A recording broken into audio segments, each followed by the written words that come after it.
Cumprimento a todos com a paz do Senhor. Nesse momento convido você a abrir sua Bíblia no Evangelho segundo escreveu Lucas, capítulo 1. Vamos ler apenas um verso, o verso de número 80. Enquanto os irmãos procuram, quero desde já fazer alguns agradecimentos, agradecer a Deus, primeiramente pela oportunidade de mais uma vez estar junto com os irmãos, e agradecer também a Deus pelo privilégio que é poder pregar a sua palavra, amém? Nessa noite eu quero falar sobre algo que vem ardendo no meu coração desde ontem. Porque ontem, pela manhã e uma parte da tarde, participei de um seminário lá em João Pessoa, na sede da igreja onde eu congrego, lá na Lagoa, na PIB, Primeira Igreja Batista. E nesse seminário foi tratado exatamente sobre chamado. E desde ontem Deus vem me fazendo refletir acerca do chamado que Ele tem para a minha vida. E ontem eu aprendi que o nosso papel não é só apenas identificar o nosso chamado, mas também tentar incentivar o chamado dos outros. E hoje Deus me fez refletir nesse texto que nós vamos expor nessa noite, que se encontra aqui no capítulo 1 de Lucas, versículo de número 80. E eu quero falar do preparo de Deus, quando Ele chama alguém para um ministério. Como é que Ele prepara essa pessoa, amém? Nós vamos aqui destacar apenas 4 pontos, mas eu quero que você preste atenção. Capítulo 1, versículo 80 diz assim: E o menino crescia e se fortalecia em espírito, e viveu no deserto até o dia em que havia de mostrar-se a Israel, amém? Vamos orar nesse momento? Vamos pedir que o Senhor fale conosco através da sua palavra.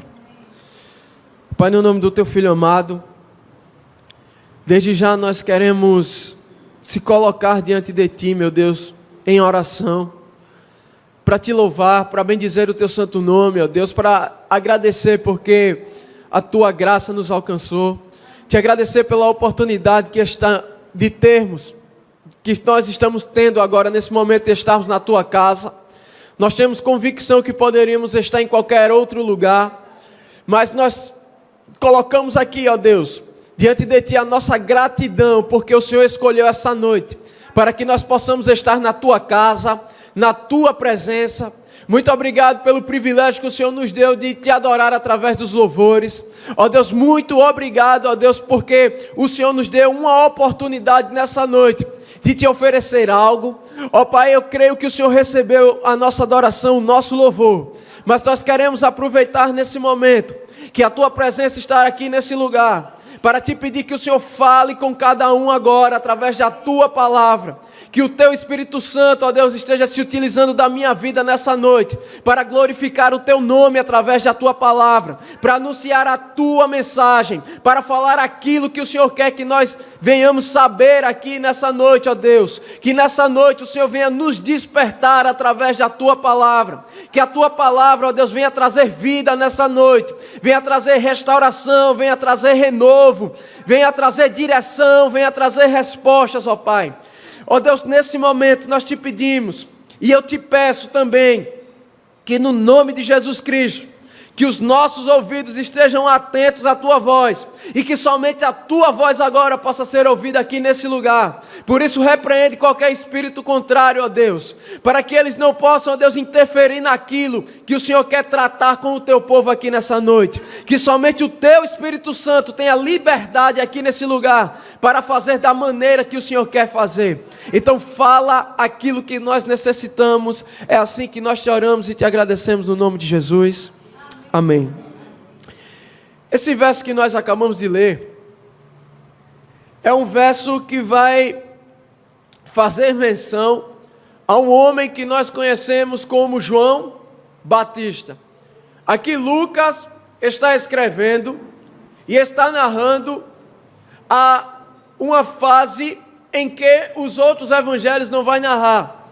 A maneira que Deus visita o seu pai, Zacarias, a maneira que o anjo do Senhor revela a ele que a sua esposa iria dar um filho.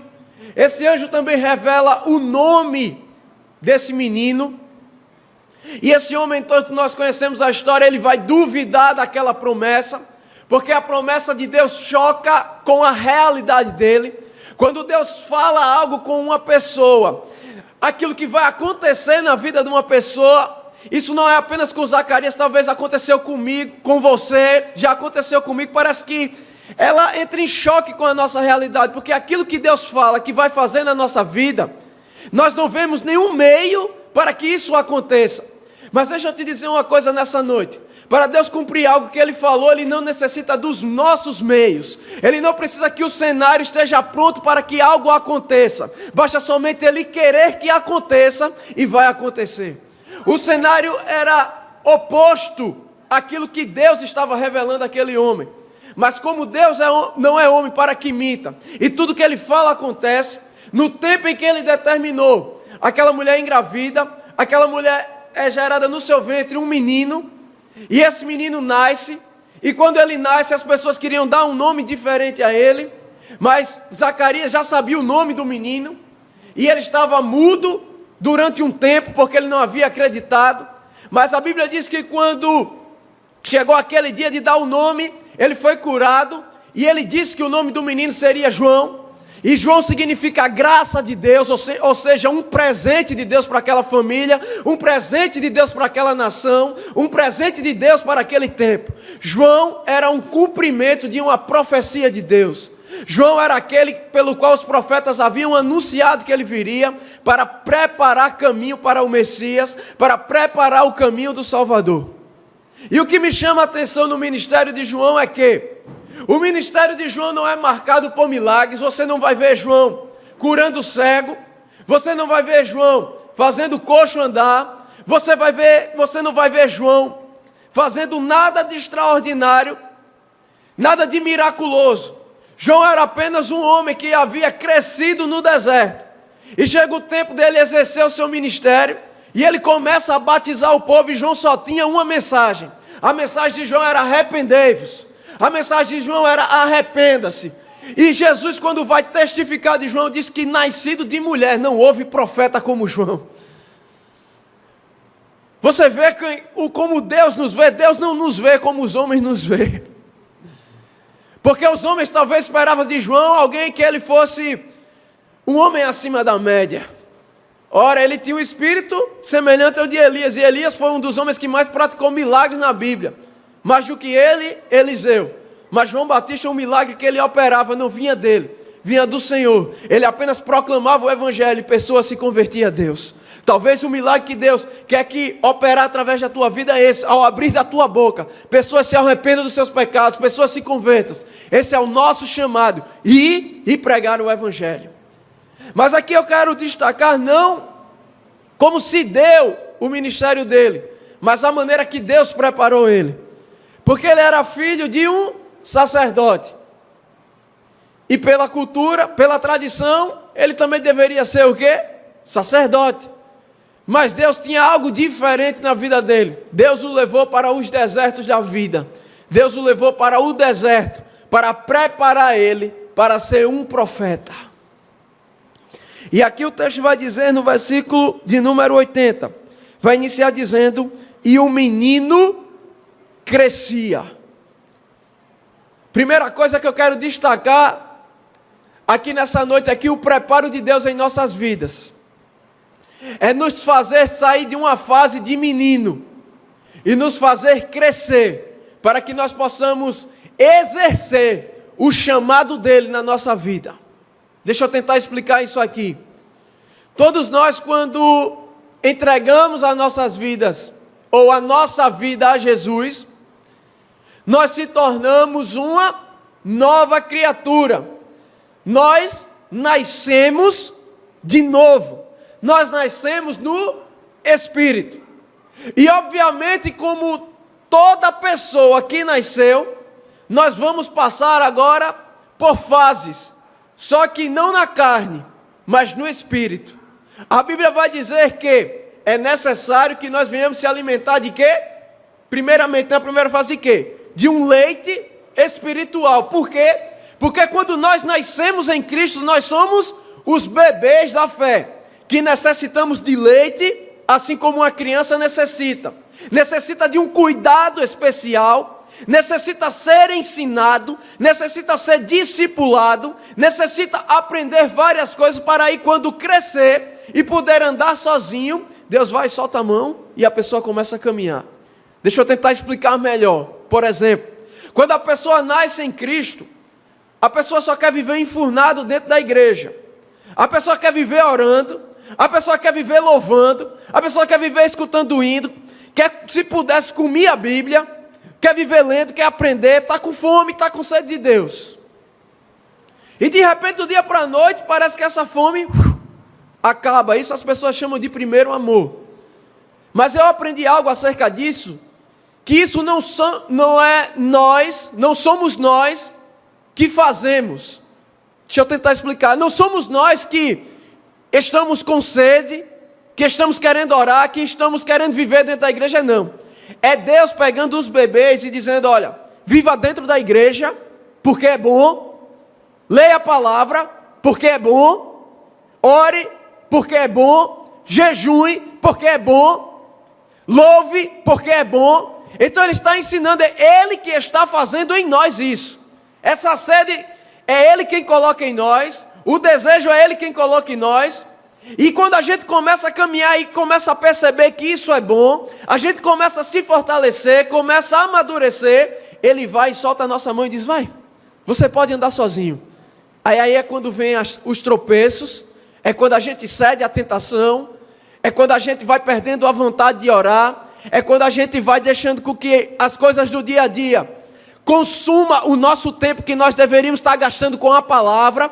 É quando a gente começa a trocar a vinda no culto por qualquer coisa banal. É quando a gente agora começa a perceber que sem Ele a gente não consegue caminhar, que sem Ele a gente não consegue ler essa palavra, que sem Ele a gente não consegue anunciar quem Ele é, que sem Ele a gente não consegue louvar. Ou seja, Ele permite que a gente ande sozinho, que a gente até caia, tropece, para a gente perceber que na caminhada cristã nós dependemos dele do começo até o final. Que na caminhada com Cristo não é como uma caminhada no mundo, que o seu pai lhe ensina, lhe coloca em uma escola, lhe ensina, lhe instrui e diz, agora vá viver a sua vida. Não.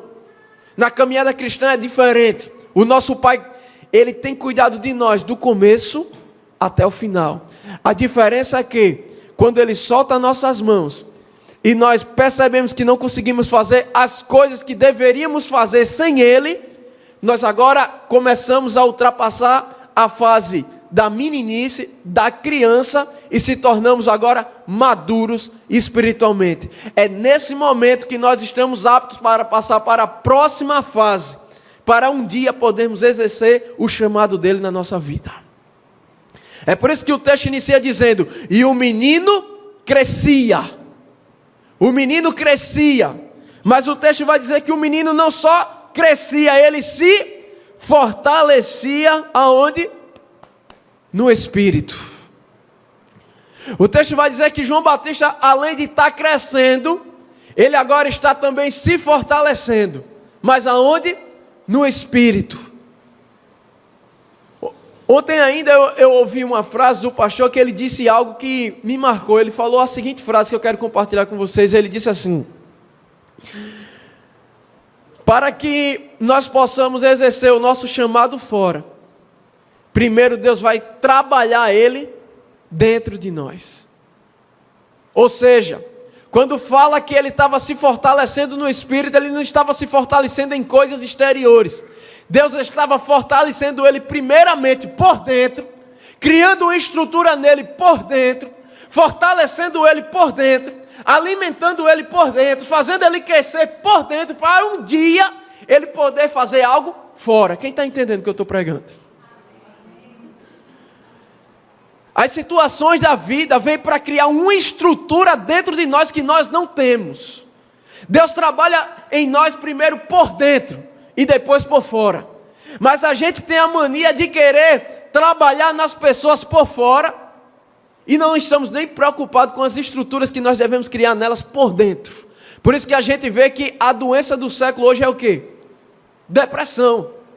Porque pessoas que não têm estrutura nenhuma por dentro, são colocadas para fazer coisas que elas não têm a capacidade do lado de fora. Deixa eu tentar ser mais simples aqui. Eu conheço um pastor que, inclusive, ele ministrou em um retiro espiritual que eu estava, e um dom que Deus me deu foi de discernimento. De olhar para a pessoa e saber se ela está bem ou se ela não está bem, mesmo que eu a não fale. Eu acredito que é para eu orar por essa pessoa. E eu percebi, esse pastor não está bem. E ele ministrou o retiro todo, e passou-se o tempo, e depois chegou a notícia. Esse pastor tinha abandonado o ministério, e estava em depressão. Por quê? Porque não foi criada uma estrutura nele por dentro, e quando veio a pressão da chamada ministerial, ele não aguentou, entrou em uma depressão severa, e abandonou o chamado de Deus. Abandonou o ministério. Ele era pastor já. Você entende que é necessário Deus, para nos colocar em um lugar para fazer algo para Ele, primeiro Ele vai nos amadurecer e trabalhar em nós dentro, para depois fora. A religião é que tem a mania de trabalhar nas pessoas por fora, dizendo: não faça, não toque, uma lista de coisas. Mude essa roupa, mude isso. Deixa eu dizer uma coisa aqui. Se nós somos mudados por dentro, consequentemente, por fora vai ficar uma maravilha, meu irmão. Quando a gente é mudado por dentro, ninguém precisa chegar para a gente e dizer: ei, não usa essa roupa não, meu filho, que você... Não toque nisso não. Não precisa não, meu irmão.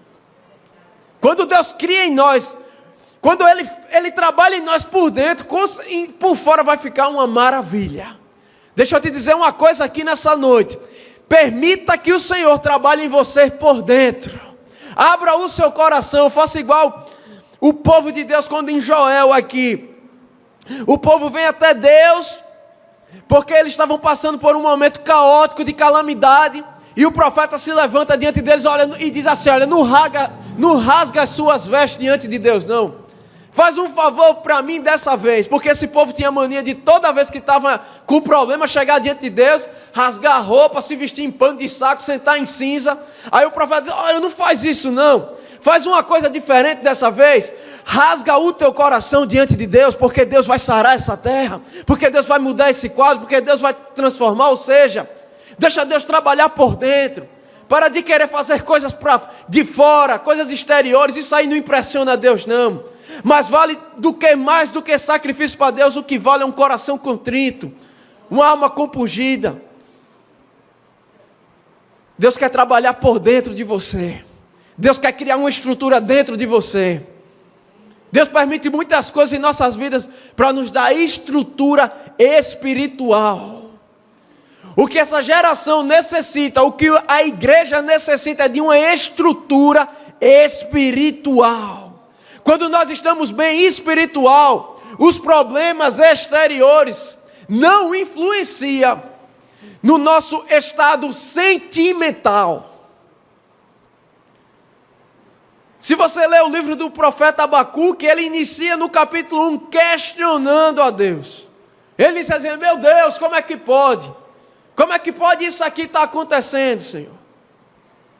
E Deus diz a ele: meu filho, vai ficar pior, viu? Está vindo um povo aí que é mais bravo do que cavalo, e esse povo vai oprimir vocês. E ele diz: como é que pode? O negócio está ruim, vai ficar pior, Senhor. Aí Deus, por misericórdia, dá uma revelação a ele.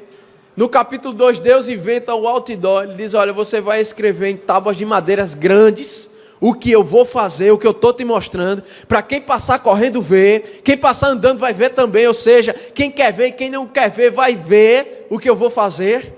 Aí no capítulo 3, depois que Deus fala com ele, cria uma estrutura dentro dele espiritual, aí ele escreve uma oração e um cântico maravilhoso, dizendo que ainda que a figueira não floresça, que o gado fuja, o produto da oliva minta, ou seja, ele começa a dizer uma série de coisas ruins. Ele diz: eu todavia me alegrarei e exultarei no Deus da minha salvação, porque Ele me dá os pés como de uma corça e me faz subir aos lugares altos. Sabe o que esse homem estava dizendo aqui? Não importa a situação que possa acontecer ao meu redor, eu posso perder tudo, mas Deus criou em mim uma estrutura por dentro que vai me dar força para eu poder passar por qualquer situação e me permanecer alegre, exultando no Deus da minha salvação. Não sei se você está entendendo o que eu estou pregando aqui. Meu amigo, Deus nunca vai colocar alguém em um lugar sem primeiro preparar essa pessoa. Esse homem foi preparado 30 anos para exercer um ministério, segundo alguns comentaristas, de 6 meses. Imagine Deus preparar uma pessoa durante 30 anos para ele exercer um ministério, 6 meses, mas exerceu com excelência. Agora imagine você, tem pessoas que querem se preparar 2 meses para exercer um ministério de 30 anos. Ou se preparar 6 meses para exercer um ministério de 30. Deus primeiramente fez ele crescer no deserto. E criou uma estrutura espiritual nele. E o texto continua dizendo: e o menino crescia e se fortalecia em espírito e viveu no deserto. Deserto todo mundo sabe que é o quê? É a escola de Deus. O povo estava no Egito e estava lá sendo oprimido por Faraó. E o povo, um Faraó que se levantou. Eu sei que você conhece a história. No capítulo 1 de Êxodo vai dizer que esse homem se levanta e percebe que os hebreus estavam se multiplicando muito rápido ali. E disse que ele temeu aquilo. Ele disse: não, eles estão crescendo muito. E se houver uma guerra entre nós e eles, a gente pode perder. Então ele bola uma estratégia, manda matar algumas crianças de 2 anos de idade para baixo. Moisés estava no meio daquelas crianças, foi poupado a vida dele, porque Deus tinha um propósito na vida dele, Deus tinha um chamado na vida dele. A Bíblia diz que aquele povo começa a clamar e diz: Deus, se lembra da promessa que tu fizeste a Abraão, a Isaac e a Jacó. E diz que Deus ouve aquela oração. Deus se lembra e Deus fala com o homem através de uma sarça ardente, um homem chamado Moisés. Deus chama esse homem para o ministério, prepara ele, esse homem, e manda que ele vá lá. E Deus, através de 10 pragas, liberta aquele povo. E antes que aquele povo chegasse à terra prometida, aquele povo andou aonde? No deserto. Por quê? Porque Deus estava trabalhando, ia ensinar muitas coisas naquele povo. Ou seja, antes de Deus colocar aquele povo no lugar que Deus havia prometido que iria colocar eles, Deus primeiro fez aquele povo rodar 40 anos, cerca de 40 anos do deserto, preparando aquele povo, dando estrutura àquele povo, fortalecendo aquele povo, para que no dia que eles chegassem lá, eles estivessem prontos para conquistar o lugar. Porque Deus havia prometido o lugar, mas só que quando eles chegassem lá, eles não iriam chegar lá e encontrar o lugar limpo. Eles iam ter que lutar pelo lugar. Eu não sei se você pegou isso. Mas quando chegar o tempo de você exercer o seu chamado, seu ministério, aquilo que Deus tem para fazer, não vai ser um negócio que você vai chegar e vai estar a mil maravilhas. A terra mandando leite e mel. E você, oh, que coisa boa. Não. Vai ser lugar de luta. Lugar de batalha, porque você vai ter que conquistar territórios que estão tomados pelo inimigo. Eu não sei se você entendeu ainda, deixa eu explicar melhor. O chamado de toda a igreja é pregar o evangelho. Alguns têm outros chamados específicos: pastorear, ensinar, não é isso? Louvar. Mas o chamado de toda a igreja é ir e pregar o evangelho.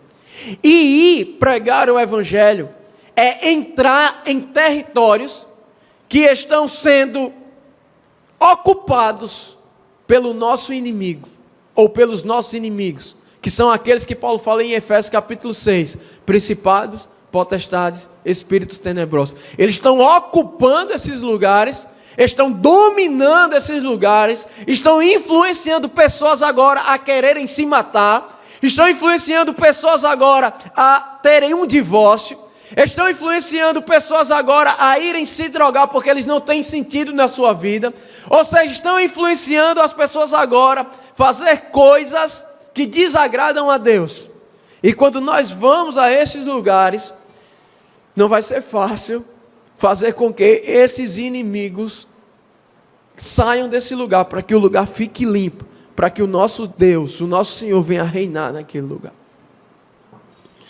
Esse povo foi preparado no deserto, mas diferente de que muita gente pensa, o deserto não é um lugar tão ruim, porque no deserto foi o lugar onde eles viam a coluna de fogo à noite, foi no deserto que eles tinham uma nuvem guiando nele, foi no deserto que a rocha, brotou água da rocha, foi no deserto que eles experimentaram da providência de Deus quando o maná caía do céu.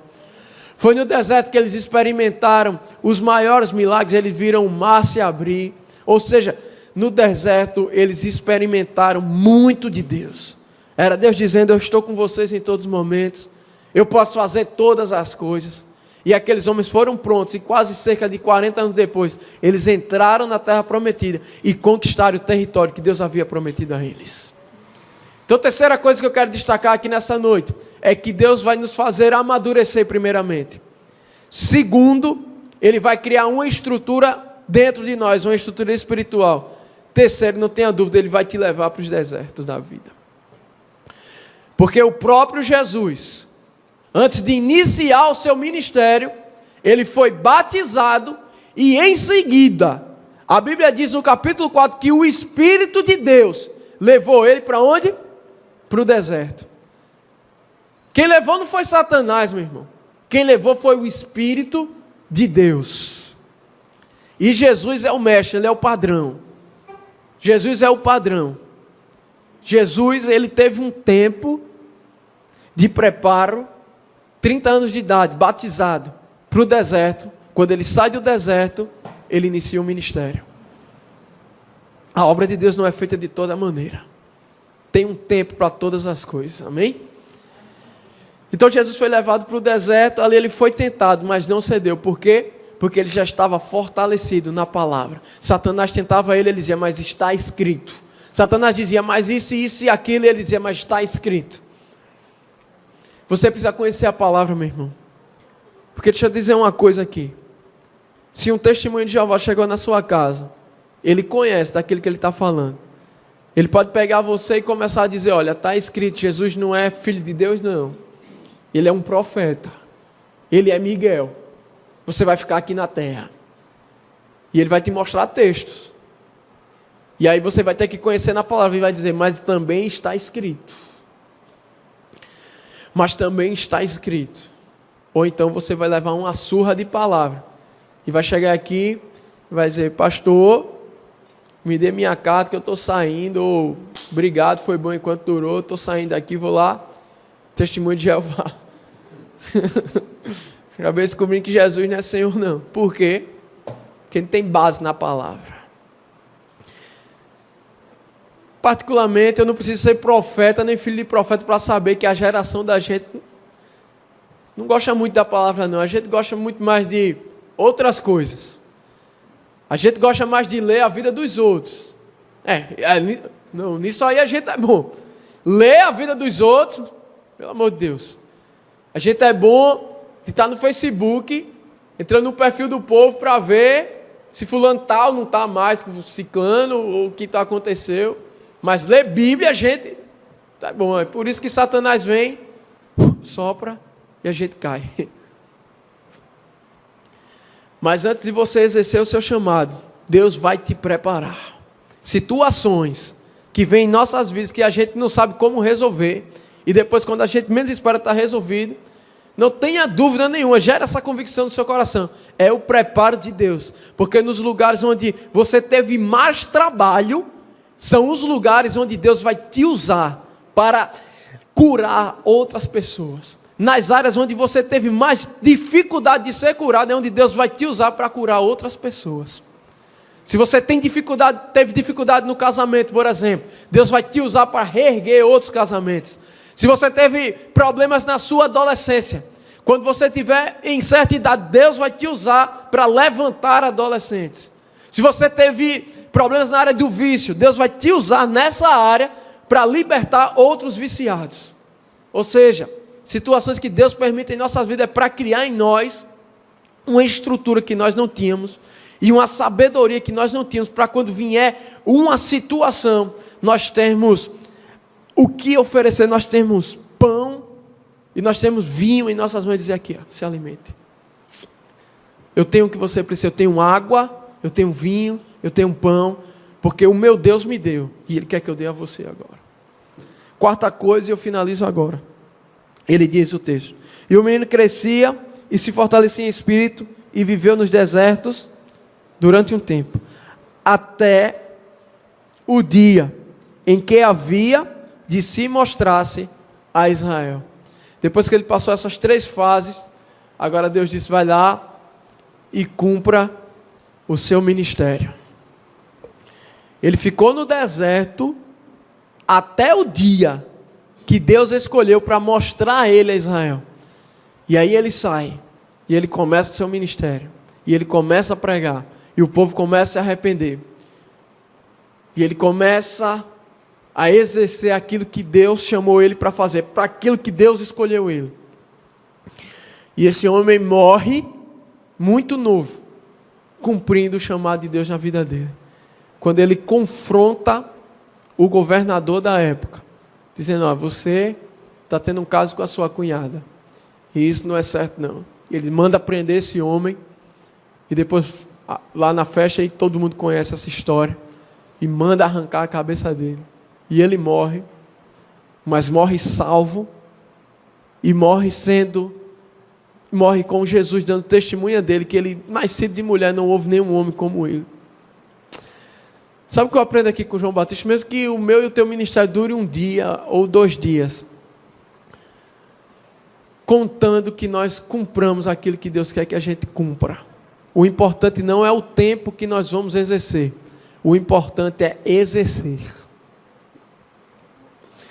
Eu quero chegar diante do tribunal de Cristo naquele dia, no dia que Ele vai provar as nossas obras, e a Bíblia diz que as nossas obras serão comparadas a ouro, prata, bronze, feno, madeira e palha, e serão provados pelo fogo. Obras que forem feno, palha e madeira serão consumidas. Ouro, prata e bronze permanecerão. Eu não creio que você foi salvo para nada. Eu não acredito. Deixa eu dizer uma coisa aqui. Uma evidência que alguém é salvo, ou foi salvo, é que dentro dele é gerado um desejo de fazer algo para Deus. Se você não sente desejo nenhum, meu irmão, se Deus não tem te amadurecido com as situações que vêm, se Deus não tem criado uma estrutura dentro de você, se você não percebe que através de situações, que através de algo que você leu, de algo que você vê, você não percebe que é Deus trabalhando na sua vida para lá na frente fazer algo através de você, deixa eu dizer uma coisa aqui nessa noite: você está precisando nascer de novo. Eu tenho plena convicção que tem muita gente que está na igreja, mas não é igreja. Isso aqui, eu não tenho dúvida do que eu estou falando, eu falo isso com muita certeza. Que muita gente vai nascer dentro da igreja, vai crescer dentro da igreja, vai viver dentro da igreja, vai aprender muita coisa de igreja, vai até cantar na igreja, vai pregar na igreja e não vai ser salvo. Por quê? Porque foi domesticado a isso. Uma evidência de alguém que é salvo, pelo menos ele deseja fazer algo para Deus. Eu tenho certeza disso. Eu falo aqui com muita certeza. Uma pessoa que ela vive, desde o momento que ela nasceu para Cristo, ela vive uma sonolência espiritual e vai morrer desse jeito. Eu não acredito nisso. E essa pessoa ainda diz que o Espírito Santo mora nela. Eu não vejo isso na Bíblia. Quando o Espírito Santo veio sobre os discípulos, sobre os apóstolos, eles saíram pregando feito loucos. Eles saíram pregando para todo mundo. Na primeira pregação, 3.000 de cara se convertem. E quando eu olho para a nossa realidade aqui, Sapé, e eu estou falando de igreja de Cristo, eu não estou falando presbiteriana, batista, Assembleia de Deus, estou falando isso não. Eu não vejo a igreja causando uma influência no mundo lá fora. Eu vejo a gente esperando o povo vir até nós, mas eu não vejo nós indo até o povo. Me perdoe, mas é verdade. Se você, eu quero dizer algo aqui nessa noite. Se você ainda tem dúvida no seu coração acerca de quem você é em Cristo, eu te convido nesse momento a fazer uma oração a Deus, pedindo perdão pelos seus pecados, pedindo graça de Deus e pedindo que o Espírito Santo de Deus te direcione para aquilo que o Senhor quer que você faça. Porque em Atos dos Apóstolos eu vejo todos os momentos o Espírito Santo de Deus tomando todas as decisões na igreja, escolhendo pessoas, levantando pessoas, usando pessoas. Em todo momento Lucas em Atos dos Apóstolos vai dizendo, e o Espírito Santo de Deus escolheu, e o Espírito Santo de Deus enviou, e o Espírito Santo impediu, e o Espírito Santo fez, e o Espírito Santo chamou, e o Espírito Santo converteu, e o Espírito Santo fez isso, fez isso, fez isso, fez isso, fez isso, fez isso, e quando eu olho para nós, o Espírito Santo parou de fazer? Então reveja aí se você não tem certeza que se você é salvo, Deus pode te salvar hoje, agora. Faça uma autorreflexão. Paulo em Coríntios vai dizer, examine-se pois o homem a si mesmo, não sou eu que sei. É algo que Deus gera dentro de nós, que nos dá uma certeza de vida eterna. E essa certeza de vida eterna vai evidenciar em nós queremos que as outras pessoas vivam também na eternidade. Quando a pessoa é salva, ela não deseja morar no céu sozinho não, meu irmão. Ele deseja que todo mundo vá morar no céu também. A religiosidade é que quer Deus só para ele. Deus fica aqui. O Senhor é nosso. O Senhor não pode sair desse quadrado aqui. Mas quem já rompeu com a barreira da religiosidade e nasceu de novo em Cristo, a vontade dele é derrubar as paredes e proclamar a Cristo a toda criatura. Eu sei que você tem um chamado. Eu sei que Deus em algum momento da sua vida, Ele já aqueceu o seu coração. Mas você está dizendo, Rafael, eu não sei qual é o meu chamado. O seu chamado é aquilo que Deus tem te inclinado para fazer. O seu chamado é no lugar exatamente que você está. Deus não quer te tirar do lugar que você está. Deus quer no lugar que você está, no momento que você está, da maneira que você é, Ele quer te usar. Para as pessoas que estão ao teu redor. Que Deus, no nome de Jesus Cristo, faça algo por nós. E que o Espírito Santo de Deus aplique essa palavra em nossos corações. Amém. E se você através dessa palavra, percebeu que você já vem passando por essas fases, eu não tenho dúvidas que chegou o tempo de Deus na tua vida, para que Ele te mostre a Israel, e você comece a viver o chamado de Deus na tua vida. Você não pode esperar que as outras pessoas vejam, percebam algo em você. Você tem que começar a fazer. Você tem que começar a fazer alguma coisa. Amém? Deus aplique essa palavra no seu coração. Quero agradecer mais uma vez a oportunidade. Talvez essa não fosse a palavra que você queria ouvir, mas era a palavra que Deus quer que você ouça. Existe uma urgência para que a igreja desperte. Existe uma urgência para que o povo de Deus comece a ser povo de Deus de verdade. Existe uma urgência, isso não é para ontem, isso é para agora. Eu já encerrei a mensagem, vou dizer uma coisa. Deus tem me incomodado muito, meu amigo. E eu acho que Ele tem incomodado algumas pessoas aqui também. Se eu fosse você, fazia essa oração. Dizia, Deus, me incomoda. Até que eu comece a viver da maneira que o Senhor quer que eu viva. Aí Ele vai te incomodar bem muito. Aí você vai começar a viver, aí você vai ter paz. Deus tem me incomodado muito. Porque Deus tem falado comigo que esse tipo de cristianismo que eu tenho vivido, Ele espera que eu viva melhor, com mais excelência. Deus tem falado muito comigo. Volte a fazer algumas coisas que você parou de fazer. Eu lembro que a igreja ia ali para o presídio. Eu lembro que a igreja saía de porta em porta. Eu lembro que a igreja fazia culto nas ruas. A gente tem